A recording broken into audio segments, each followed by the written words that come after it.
Dans cette vidéo, je vais partager avec toi deux obstacles majeurs au développement du continent africain. Ce sont là deux attitudes que je retrouve un peu partout en Afrique et qui sont vraiment des freins au développement. Le premier élément dont je vais te parler, c'est la mentalité de la sorcellerie. Mais vraiment, quand on parle de sorcellerie en Afrique, les gens s'imaginent des choses farfelues. Mais moi, quand je parle de sorcellerie, je ne parle pas forcément de choses mystiques. Je parle d'une mentalité qui est contraire au développement. Une mentalité dans laquelle on veut faire du mal aux gens gratuitement. Et je vais te l'illustrer de manière très simple. Si tu veux faire du business en Afrique, il faut que tu sois préparé à ça. Des gens qui ne te connaissent pas, des gens qui n'ont aucun lien avec toi, vont te nuire, vont vouloir te faire du mal. Parce que c'est comme ça. Ici, par exemple, on est dans un espace sur lequel on a construit, mon entreprise a construit ici un certain nombre de bâtiments pour la ville. Okay? Donc, c'est un marché qu'on a eu dans lequel on devait construire un certain nombre de bâtiments pour des places publiques dans ce petit village. Je ne connais personne ici, à part mon donneur d'ordre qui nous a donné des plans et autres pour pouvoir construire ceci. Je vous passe les étapes, mais pendant la construction de ces bâtiments, on a eu énormément d'adversités. Tu finis de travailler le soir, le lendemain quand tu reviens, ton chantier est saccagé. Qui est venu saccager ton chantier la nuit? Aucune idée. Tu finis de puiser de l'eau pour pouvoir faire ton béton. Le lendemain, tu viens, tu trouves que tes fûts que tu as mis une journée à remplir et que tu as payé pour remplir ont été complètement versés. Donc il y a eu des petits actes de vandalisme comme ça, mais bien évidemment qui ne nous ont pas découragés. On a terminé le chantier, on a construit tous nos bâtiments et on est arrivé au moment de la livraison. Il se trouve que, ça c'est très important, quand on a terminé de construire, il y avait, vous voyez, il y a des carreaux là qu'on devait mettre tout autour. Quand on a mis les carreaux sur le bâtiment, malheureusement, l'entreprise qui nous a fourni les carreaux s'est rendue compte qu'elle n'avait pas tout le stock qu'il fallait. Donc on s'est retrouvé dans une position dans laquelle on devait attendre que ces carreaux-là lui soient approvisionnés. Donc on a attendu 3 semaines, le temps qu'elle reçoive ces carreaux de l'étranger. Donc pendant les 3 semaines, bien évidemment, le personnel qui travaillait ici a été démobilisé pour travailler ailleurs. Par contre, quand on est revenu 3 semaines après, quelle n'a pas été notre surprise? Les bâtiments étaient complètement salis, les enfants jouaient au foot partout, et donc on n'aurait même pas dit que c'était des bâtiments neufs. Donc qu'est-ce qu'on a donc décidé de faire? On a décidé de repeindre. On a terminé de caroler tous les bâtiments, et on a décidé de repeindre complètement pour remettre aux donneurs d'ordre des bâtiments neufs, flambant neufs et totalement propres. Et donc, on a terminé de peindre. Par contre, on s'est dit, comme des enfants jouent ici, comme ils salissent le bâtiment, on va s'arranger, écoutez bien, hein, on va s'arranger à remettre les bâtiments le jour où on va terminer de peindre. Donc, on a fait une estimation avec nos techniciens pour voir en combien de temps on allait terminer de peindre. Et on s'est dit qu'on allait nous-mêmes surveiller le chantier pour que les enfants ne viennent pas jouer. Et donc, qu'est-ce qui s'est passé? Eh bien, simple, hein, on a travaillé et les gens... Le donneur d'ordre devait venir valider hier le marché. Donc du coup, les gars ont travaillé ici hier, on a tout refait à neuf complètement. Bien évidemment, ce n'était pas prévu dans le budget à la base de peindre 2 fois. Donc là, on est en dépassement de budget, mais bon, il fallait rendre un truc propre. Donc on a repeint complètement. Les gars ont fini de peindre ici à 16 h. Le donneur d'ordre devait venir à 16 h, finalement il a dit 17 h. Après il a dit 18 h, finalement il a dit non, il vient aujourd'hui à 13 h. Donc je me suis dit, comme c'est aujourd'hui qu'il vient, je vais venir moi-même pour assister à la remise du chantier. Hier, les gars qui travaillaient ici sont partis à 19 h. Ce matin, à 7 h du matin, 7 h du matin, les gars reviennent et qu'est-ce qu'ils trouvent sur les murs? Ça. Il y a quelqu'un qui s'est pris peut-être pour Picasso. Je ne sais pas. Mais il n'est pas très doué. Et au début, je me suis dit, c'est un enfant. Comment un enfant peut faire ça? Et quand j'ai dit ça, il y a une des personnes avec qui je travaille qui m'a dit, non, non, non, non, non. Regarde bien, Philippe, ça, c'est pas un enfant. Un enfant ne peut pas faire ça. Ça, c'est un adulte. Et ça, c'est du sabotage. Là, sur le coup, je me suis dit, non, c'est pas possible. Un adulte ne peut pas faire ça. Dans ma tête, tu vois, trop naïf, je me suis dit, mais non, un adulte ne peut pas faire ça. Mais en y réfléchissant de près et en revoyant bien, on va contourner, hein, c'est-à-dire, vu comment c'est fait, je me suis dit, en fait, au final, oui, c'est un adulte qui a fait ça.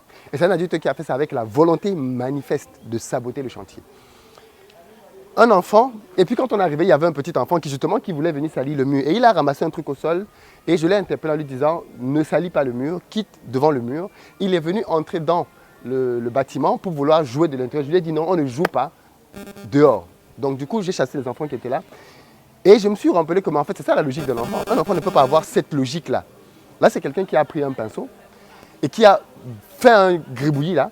et qui a tiré de manière constante. Vous voyez que là, c'est une seule fois que ça a été tiré. Tu peux venir. Et il a tiré comme ça de manière constante, jusque là. Donc là, ça t'oblige à repeindre ce mur, tu es obligé. Mais il ne s'est pas arrêté là. Quand on vient plutôt sur ce deuxième mur-là, tu vois, là c'est un mur beaucoup plus long, il a rebadigeonné et il a tiré jusqu'au bout là-bas. Il a refait des gribouillis pour revenir une deuxième fois. Je ne sais pas si on voit bien la deuxième fois, mais il y a une deuxième tentative là, tu vois, qu'il a faite, toujours pour complètement saboter le travail. Et ça, clairement, je ne sais pas ce que vous en pensez, mais ce n'est pas un enfant qui a fait ça, clairement. Et arrivé à ce stade-ci, on voit bien que les traces de sa peinture n'étaient plus très efficaces. Et donc, du coup, il est venu terminer son chef-d'œuvre ici. Ce qui, au final, veut dire que le gars, il t'a sali les 3 murs, quoi. Donc, tu es maintenant obligé de refaire ta peinture sur les 3 murs. Et ton donneur d'ordre arrive dans quelques minutes pour réceptionner le chantier. Et c'est ça la mentalité de sorcellerie. C'est clairement ça. C'est-à-dire que, voilà quelqu'un qui ne te connaît pas, qui ne sait rien de toi. Le technicien m'a dit qu'il était ici ce matin. Il a quitté ici hier à 19h30. Il n'y avait rien. Il est venu ici à 7h du matin et il a trouvé ça. C'est encore frais, hein? C'est frais. Il a trouvé ça là ce matin. On a essayé de comprendre, mais d'où ça vient? On s'est promené sur le site et on a trouvé un pinceau avec de la peinture au sol. Donc le gars, il est venu, il a pris sa peinture à 6h du matin. On s'est dit, mais pour faire ça à 6h du matin, c'est forcément quelqu'un qui habite à côté. Cet espace, ce n'est pas pour nous. On ne gagne rien à avoir cet espace. Absolument rien du tout. Nous, on exécute un chantier. C'est pour le village. C'est pour les gens qui sont là. Mais le gars vient et il sabote le travail. Je ne sais pas pourquoi. Après, on s'est demandé, mais peut-être que c'est un gars qui est fâché avec quelqu'un qui travaille dans le chantier. Peut-être que c'est une histoire de couple dans le village. Mais quelle idée! Quelle idée de venir saboter un bâtiment public. Ça, c'est la mentalité de sorcellerie. Donc, préparez-vous quand vous allez venir bosser en Afrique à ce que ce genre de choses arrive. À ce que vous ayez mis tous vos efforts pour faire un travail et qu'un inconnu, sans aucune raison, vienne vous saboter. Vous voyez? Cette mentalité, en fait, en réalité, quand j'y pense, elle s'applique à beaucoup de choses. Vous avez peut-être vu de telles choses, même sur Internet, des gens qui ne me connaissaient pas du tout, pour ceux qui ont vu des cabales de vidéos sur moi, venir raconter des histoires et des mensonges. À ce niveau-là, c'est la même mentalité. Autant le mec qui ne te connaît pas sur Internet, qui vient te saboter et raconter des bêtises, autant le gars qui ne te connaît pas et qui vient saboter ton bâtiment, les deux sont dans la même logique. Détruire, saboter, nuire. Donc préparez-vous à ça, c'est quelque chose qui va arriver. La deuxième chose que je vois en Afrique et qui est vraiment contraire au développement, c'est l'absence de civisme. Je ne sais pas si vous avez constaté ça, mais moi je me suis rendu compte que beaucoup de personnes en Afrique ne savent pas ce que c'est qu'un bien public. Les gens n'entretiennent pas les biens publics, ce qui est totalement le contraire de l'Occident. En Occident, si tu urines en route et que les gens te voient, on va te dire arrête d'uriner. En Occident, si tu détruis quelque chose de public, les gens vont te demander d'arrêter de faire ça. C'est pour ça que quand les gens veulent faire des sabotages en Europe, ils les font la nuit quand personne ne les voit. Mais en Afrique, moi j'ai grandi dans un pays dans lequel il y avait des cabines téléphoniques. Beaucoup de gens ne le savent peut-être pas, mais au Cameroun, il y avait des cabines téléphoniques publiques avant. Et en grandissant, j'ai vu des gens venir et déboîter les cabines téléphoniques au fur et à mesure, enlever les tôles, enlever les vitres, enlever le téléphone dedans. Tout ce qui est public a été détruit complètement. Mais cette même logique, je la vois dans beaucoup de pays africains. Les Africains ne savent pas entretenir les biens publics. On est très content que quelque chose soit construit, mais on est les premiers nous-mêmes à le détruire. Le monsieur qui vient de détruire ça ne réalise même pas qu'en fait il est en train de faire du mal à tout le monde. Les gens, ils ont l'impression que parfois, quand ils te font du mal, c'est à toi qu'ils font du mal. Mais les biens publics, c'est l'argent public. C'est-à-dire, c'est notre argent, ce sont nos impôts qui financent les biens publics. Mais je ne sais pas quel constat vous avez fait vous-même. Moi, j'ai fait le constat que pour tout ce qui est bien public, en tout cas, les Africains ont tendance à détruire, à voler, à négliger. C'est-à-dire que j'ai même sermonné tout à l'heure les gens qui étaient dans le village parce que je leur ai dit, mais attendez, les enfants viennent salir les bâtiments devant vous. Sous vos yeux. Ces bâtiments, ils sont à vous, c'est pour votre usage. Ce ne sont pas mes bâtiments. Une fois que je suis parti d'ici aujourd'hui, vous ne me reverrez plus. Les bâtiments, ils vont rester à vous. Comment vous pouvez laisser les enfants venir salir les bâtiments ou même des adultes venir salir les bâtiments? On s'est rendu compte que, avant même qu'on ne livre les chantiers, même des adultes venaient utiliser les bâtiments de manière malencontreuse. Donc, le deuxième obstacle que moi je vois, très clairement, c'est cette mentalité-là qui consiste à ne pas savoir ce que c'est que la chose publique. Et comment vous développez donc un pays avec des gens qui ne savent pas ce que c'est que le bien public? Comment vous faites? Que ce soit une route, un pont, un bâtiment, comment vous faites pour développer une école? Comment vous faites pour développer quelque chose quand les gens ne savent pas ce que c'est qu'un bien public? Quand les gens ne savent pas quelle est leur responsabilité dans la protection, l'entretien d'un bien public? Et ça, pour moi, c'est l'un des freins majeurs au développement de notre continent. C'est l'un des freins qui font que tu peux bâtir ce que tu veux. Quelques années après, ceux pour qui tu as bâti ça vont être les premiers à le détruire. Très clairement, ceux pour qui tu as fait ça vont être les premiers à le détruire.